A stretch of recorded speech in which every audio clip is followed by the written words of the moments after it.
Well, hello everybody and welcome to my show. My name is Jason DaCosta and this is Consistent Preterism. Thank you for joining me today. It's great to have you.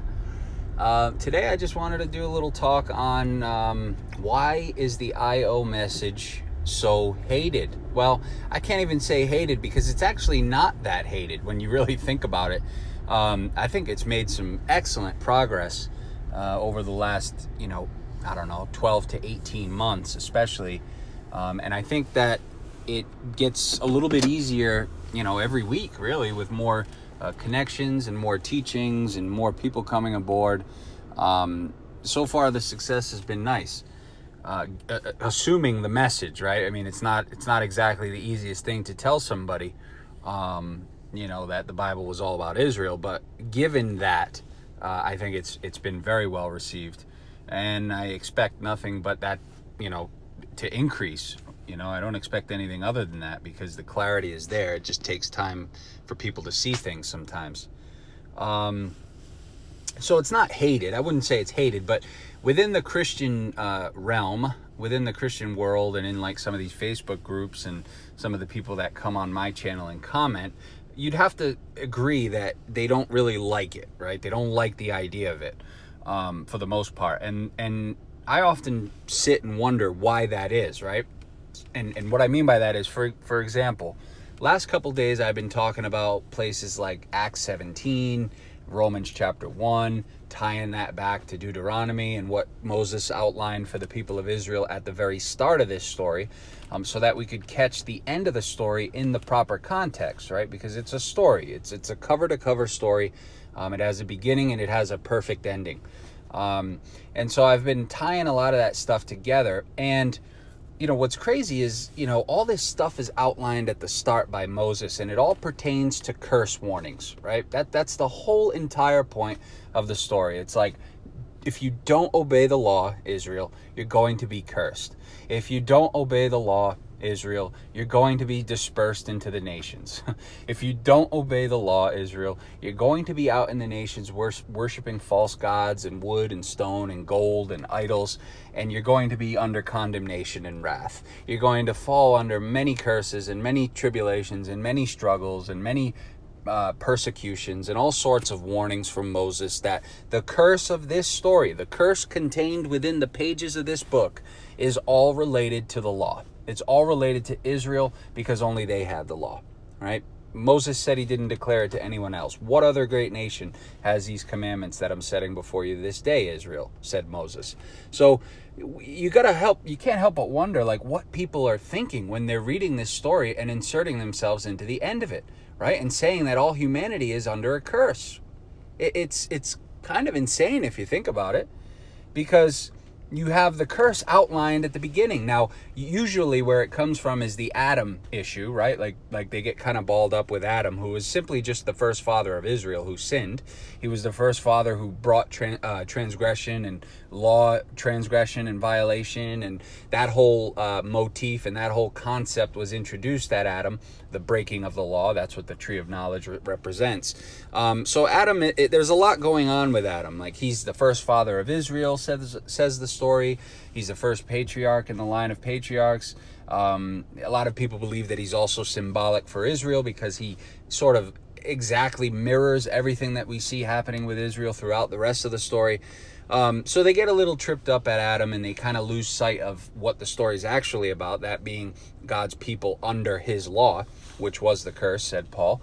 And so they kind of get all tripped up. But really, when you look at Moses and what he's outlining to the people, you see the exclusivity of the law, and you see the exclusivity of the curse. And you see the exclusivity also of all the warnings not to mess up, not to get caught up in idolatry and and give up the law and forget all the things that their God had shown them and all the mighty signs and wonders. Like, you see it all right there. So for anyone to come to the end and think that somehow this is about them is beyond me, right? It just doesn't make any sense. Especially since you see all these things like I showed you in Romans 1 yesterday, where Paul is speaking about since the creation of this world, this law, right? We know the world is those under the law. In Romans 3, he says that flat out. He says, the law says what it says to those who are under it, that all the world may become guilty before God. So the world was those under the law. It was those in covenant. And we know only Israel had that law. We know from Galatians 4, verse 4, Paul says that Christ was born into that law to redeem those under that law. Christ was the end of the law to those who believe. There was no condemnation for those in Christ. The condemnation we know only comes by way of the law. And of course, all of this falls under the ironclad point that only Israel had that law. Therefore, salvation, redemption, and the curse could only pertain to Israel. So I showed you all these things, and in Romans chapter 1, I showed yesterday how Paul is talking about, these people and how although they knew God, they didn't give him glory. They changed that glory into corruptible beasts and birds and images of man and idols. And that's exactly what Israel does throughout the entire story. I mean, all you got to do is flip open the Old Testament and do a random, flip through, and you can point at any spot and you'll be within a page or two of Israel failing miserably. That's all they did throughout the whole story, right? And so here's Paul giving a recap of that failed history of Israel as the covenant people, and telling the Romans that, since the creation of our world, our fathers have done this, and they were without excuse, and so God gave them up to a debased mind to do what they ought not to do, and so they are without excuse. And then he says, who, knowing the righteous judgments of God, not only do these things, but also approve of those who practice them. So, in other words, who knew the righteous judgments of God in this story? It was only Israel. Look at Psalm 147. He declares his laws to Israel, his statutes and judgments to Jacob. He has not done this with any nation, and as for his judgments, the nations have not known them. That shows you that nobody knew his judgments except Israel. So when Paul in Romans 1 is saying about this world that he's speaking of, this covenant world of those under the law, he says, who, knowing the righteous judgments of God, not only do these things, but approve of those who practice them. So these people in focus in Romans 1, whom Paul is basically condemning here and taking their history all the way back, these are people who knew the righteous judgments of God. And we know from places like Psalm 147 that only Israel knew that, and no other nations knew the judgments of God. So my question for people is, why would you want to be part of this story anyway, right? Israel only is actually fantastic news. It's absolutely fantastic good news, because on one side of things, it removes us from this wretched story of law violation, condemnation, judgment, and wrath, right? It takes us completely out of that story and shows exactly who it was for. And it was only for these chosen special people who were held to such a higher standard than everyone else, because they had been entrusted with these amazing, amazing revelations from God. Can you imagine being a person who saw these things take place that the Bible accounts as taking place before the eyes of the Israelites, being delivered from their enemies with great signs and wonders and miraculous plagues and parting of the Red Sea and all this amazing stuff, right? And can you imagine rejecting God after seeing all that? No, you can't, because seeing that sort of stuff would change a person forever, right? If God came down right in front of me right now and plopped on the hood of my car and said, hey, Jason, how you doing? And had a 5-minute conversation with me, you bet your bottom dollar I'd be changed forever, all right? You wouldn't be able to hear the end of it, all right? Now, probably nobody would believe me, but who knows, right? But the point is that if you saw these things and they happened right before your very eyes, you can't even imagine neglecting them and rejecting that God and disobeying that God's commands and all that sort of thing. But this is what Israel did. And so they were without excuse. They were under condemnation, which only the law brought. They were under wrath. They would be judged at the end. They would rise to stand before the throne and be judged according to their works done under the law. Nobody wants that. Trust me. Okay? You don't want it. I don't want it. Thankfully, it has nothing to do with us, because only Israel was given God's law according to the Bible. So on that side of things, this is fantastic news, okay? It's fantastic news because there is no judgment for anyone, okay? We're not under some wrath of some angry God that sits up in the sky shaking his head and gritting his teeth and, dwelling on all the things we could be doing better. No, it's nothing like that, okay? the truth is, if this story is true, and if Yahweh is the one true God, and if he did in fact take his people to their heavenly inheritance at the end and judge them and did all the things that the book says took place at the end and at his coming, then that kind of leaves the door wide open for there to be 1,000,000,001 possibilities for our afterlife. Assuming the story is true, right? Who knows, right? But if the story isn't true, then that opens the door up even much further for there to be a loving, good, gracious, kind God.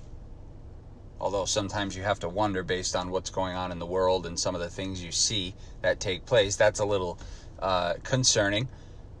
But I know personally I felt the love of God, and I know that many people have felt the love of God. And the love of God that I felt was very powerful, right? It totally flipped my world upside down. Unfortunately, it pushed me into the traditions of the people that were around me because I knew nothing else. But once I got my bearings and get my feet on the ground, I was able to see quickly that that story just doesn't work. So assuming the story isn't true, okay, then it leaves a whole host of possibilities for God, for the afterlife, and it could be so much better than anyone imagines. It could be, right? And I'll be honest, then there's always the possibility that there could be nothing. Okay, I'm not going to sit here and sugarcoat it. I have to be honest with my thoughts. I'm always transparent. And, people may not like me for that reason, but I'm going to share what's on my mind. The other option would be that there is no afterlife, which I don't believe, but that is a possibility. And we all just cease to exist, which we wouldn't know either way anyway, right? Like if that's the truth and we all cease to exist upon death, then we're not going to know any different anyway. Okay, but I tend to think that there is something after.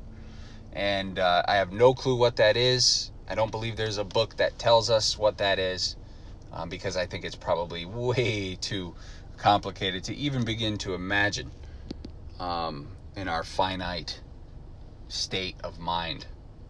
So I just wanted to get that out. It just seems ridiculous that people are so, some of them are so opposed to this view, because again, if you look at the story and you look at the condemnation and wrath that came upon the people because of this curse that was the law, said Paul in Galatians 3. As many as are under the works of the law are under the curse. Cursed is he who does not do all things which are written in the book of law. That's the curse. And to suggest that that doesn't tie in with what Moses said in the beginning to the Israelites is ludicrous. You know Ludacris, the rapper? Throwing bows, baby! It's ludicrous. Right? Sitting on 20s with the top back, me and my homies. You can't stop that. That's ludicrous. All right? It's just absolute insanity to think that the end of the story does not relate to the curse warnings outlined by Moses in the start, exclusively and only given to the people of Israel. That fact alone, that context setting alone with Moses at the beginning, the only place in the story that you can really hear about the curse warnings, should navigate and mold our understanding when we come to the last days and we see Jesus say he came only for Israel. Because these were the ones under the condemnation and wrath of that law system, that ministry of death and condemnation, as Paul called it. And these were the ones that needed redemption. These are the ones that needed salvation, reconciliation, and forgiveness of their trespasses. So folks, that's all I got for you today. I hope you enjoyed it. I hope you all have a wonderful day. If you liked it, give it a like-a-rooski. If you didn't, take a hike-a-rooski. Remember to be kind in the comments, and we'll catch you on that floppity flip side. Take care, everyone. Bye-bye.